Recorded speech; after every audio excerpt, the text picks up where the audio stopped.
Our keynote speaker is a proud Marine who served as a district judge for 21 years.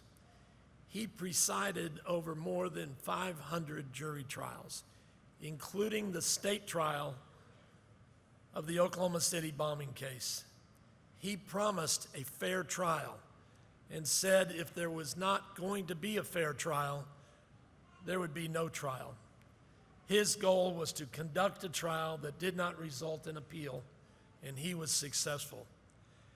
In 2004, Judge Taylor was named to the Supreme Court of Oklahoma and served as its Chief Justice from 2011 to 2013. During the centennial year, Oklahoma Magazine named Justice Taylor as one of the 100 who shaped us, a list of living and past Oklahomans who influenced the first 100 years of our state. Governor Stitt appointed him to serve on the state regents for higher education. He is the past chair of the Oklahoma City National Memorial Foundation and current member of the Board of Trustees Executive Committee. For many Oklahomans, Justice Taylor remains the face of justice in our state, sharing his thoughts on how the justice system rose to the challenge created by the bombing. Please welcome Justice Stephen Taylor.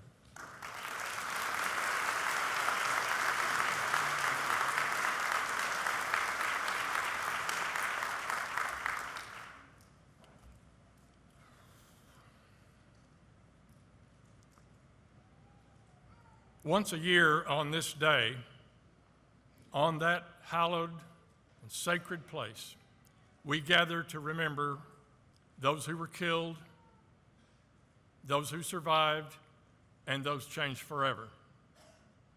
And may we all leave here knowing the impact of violence, and that we find comfort, strength, peace, hope, and serenity, especially the families of those killed and the survivors of that day. As I walked among the 168 chairs this morning, I thought about my intention to speak today about two obligations, two debts that we owe to those 168 lost lives. May their memory be a blessing. The first obligation owed was best defined on this day 28 years ago by a group of heroic first responders when they spray painted words on the wall of the corner of the building just past the survivor tree. Hear those words now. We search for the truth. We seek justice. The courts require it. The victims cry for it. And God demands it. We seek the truth. That was the first mission. Find those who committed this crime. That mission was accomplished in its most final form through a criminal investigation and on to the courts. We seek justice. Justice. It was our obligation to bring justice to this horrible event. There was an historic investigation by multiple law enforcement agencies, and then the courts became involved. And as those words read, the courts require it, and the victims cry for it. Federal Judge Richard Mach presided over the trials of the 8 federal officers who were killed. Justice was done. And then I had the responsibility to preside in state court over the 160 counts of murder of the 160 civilians who were killed. Justice was done. We all know the motive for this crime. It was the hatred that those two defendants had for our government. At the time of sentencing, I looked straight at the defendant and told him that it was ironic that the Constitution he hated so much was the Constitution that was strong enough and good enough to give him a fair trial. And that is the essence of justice: a fair trial and the full measure of the rule of law for everyone, even those defendants. That is the hallmark of our judicial system, and it is the obligation we owed to those 168. Justice was demanded, and justice was delivered, and the rule of law prevailed. We met that obligation to the 168, but today we must renew that duty to ourselves and to our children for the future. We must never allow our country to waver from the rule of law. I'm reminded of the words of Harriet Tubman, a woman who risked her life to bring the enslaved in the South along the Underground Railroad to freedom in the North. And on that path to freedom and justice, Harriet Tubman had these words for those escaping to the North: if you hear the dogs barking, keep going. If you see the torches in the woods, keep going. If they're shouting after you, keep going. Don't ever stop. Keep going. If you want a taste of freedom, keep going. And those words ring true today. If you love justice, keep going. If you respect the rule of law, if you seek justice, don't ever stop. Keep going. Don't ever stop in your love of freedom. My personal standard is simple. Do right. Fear not. Do right. Fear not.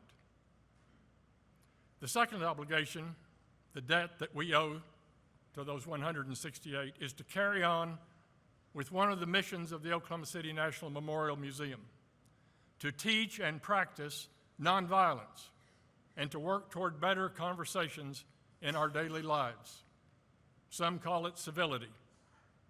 Never forget that these 168 were the victims of hate and violence and domestic terrorism. As a nation, we find ourselves divided on most every subject: right versus left, Democrat versus Republican, MSNBC versus Fox, urban versus rural. It has become 50% versus 50%. And I remind us that Abraham Lincoln said that a house divided against itself cannot stand. And his words have great relevance and meaning today. Remember, we are the United States of America. And it seems that anger has become more pervasive than optimism. Compromise was a basis for our country's founding and continued strength. And today, compromise has become a bad word. We have forgotten how to disagree with one another. Remember the words of the book of Micah. Do justice, love kindness, walk humbly.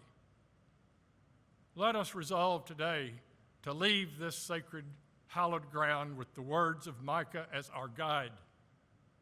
Do justice, love kindness, walk humbly. We have an obligation to be good citizens, an obligation to respect democracy, to respect our government, our elections, our law enforcement, and respect for the social contract that we share with other citizens. We cannot isolate ourselves in our own echo chamber. with only those who agree listening. That's not communication. That is not the better conversation that we strive to teach at the Memorial Museum. Now, I'm not suggesting that anyone surrender your deeply held beliefs. I only ask that you not forget that we are all in this great experiment together as fellow citizens of the greatest country ever known. Lincoln's words, "for the people, by the people, of the people," also mean all the people. There's a breach in our country today, a division that must be healed. The book of Isaiah spoke about the breach that must be repaired. We must resolve to be as Isaiah asked us to be, repairers of the breach. Repair the breach. Hear Isaiah's words that, by the way, seem to describe Oklahoma City after the bombing. From the book of Isaiah, "If the people will come together, their light will rise like the dawn out of darkness. Their cities will be rebuilt. They will raise the foundation for many generations and be called the repairer of the breach." And so today I lift up those words, the command of those words, that we should all seek to be repairers of the breach.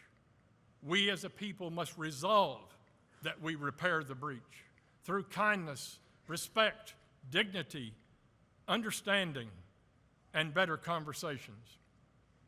Repair the breach. That is the command we need to hear and consider for ourselves today. We hear a lot of talk these days about diversity. We must also celebrate how we are all the same in so many ways.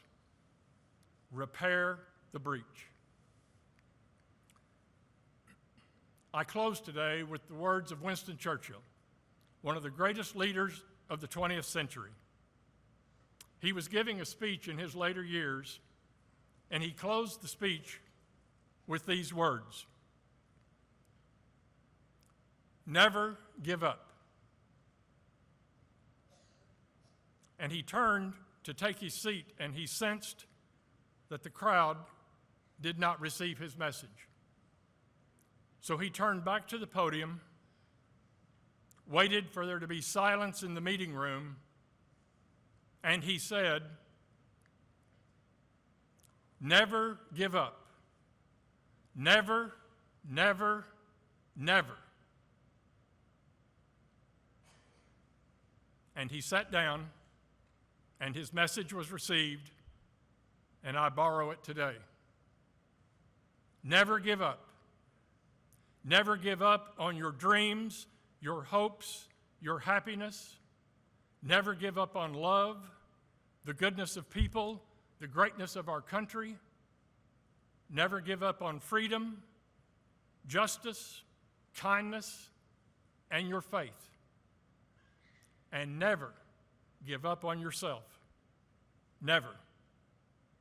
I pray today that you will have courage, strength, and wisdom, and that you have love and peace in your life forever and ever. World without end. Amen and amen.